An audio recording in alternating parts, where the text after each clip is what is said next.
À l'occasion de la Journée nationale du service public, nous mettons en lumière ces visages, ces personnes qui s'engagent au mieux à vous servir.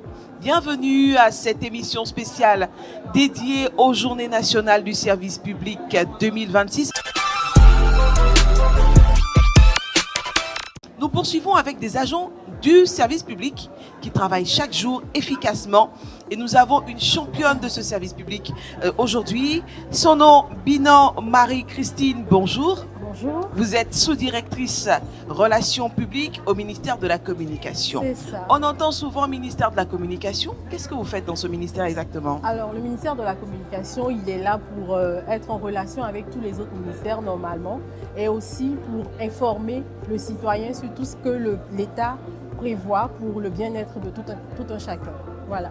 En ce moment, quels sont les produits ou quelles sont les activités, les actions phares que vous menez à l'endroit du citoyen? À l'endroit du citoyen, nous avons notre campagne de sensibilisation aux mauvaises nouvelles sur les réseaux sociaux, qui est la campagne En ligne tous responsables, Stop aux sorciers numériques. Vous et moi, nous pouvons être des sorciers numériques en repartageant des mauvaises nouvelles qui n'ont pas été vérifiées auparavant.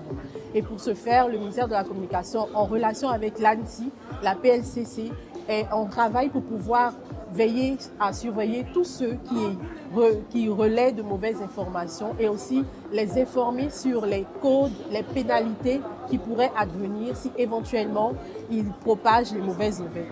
Alors, on aura l'occasion certainement de parler avec la PLCC au cours de ces émissions. Exactement. Mais déjà, on a l'impression que la communication est plus répressive en ce qui concerne les réseaux sociaux et la communication numérique.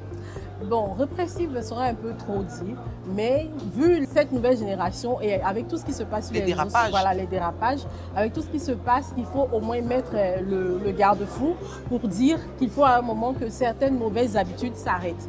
Mais en plus de cela, on essaie à travers nos différentes productions, notamment le journal du MICOM, qui est le journal du ministère de la Communication, qui relaie les activités du ministère de la Communication et des activités que le ministère de la Communication entrevoit avec d'autres ministères ou d'autres ambassades, voilà, d'autres institutions. Madame Binan, si on veut résumer, le ministère de la Communication a pour mission de faire rayonner les activités du gouvernement. Exactement, c'est ça. Alors, vous êtes ici aujourd'hui à ces journées.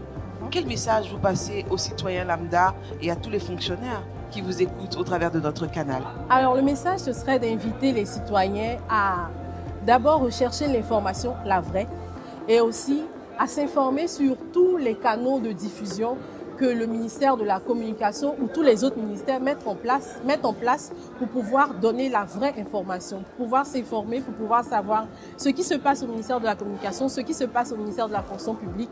Il faut aller vers les vrais canaux de diffusion qui relaient l'information, la vraie. Voilà. Voilà, le message il est passé. Vous êtes invités à vous informer, vous citoyens, afin que notre relation usager-administration publique soit réelle et vraie. N'oubliez pas, vous devez partager cette émission et surtout vous abonner sur nos différents canaux, les canaux du ministère de la Fonction publique.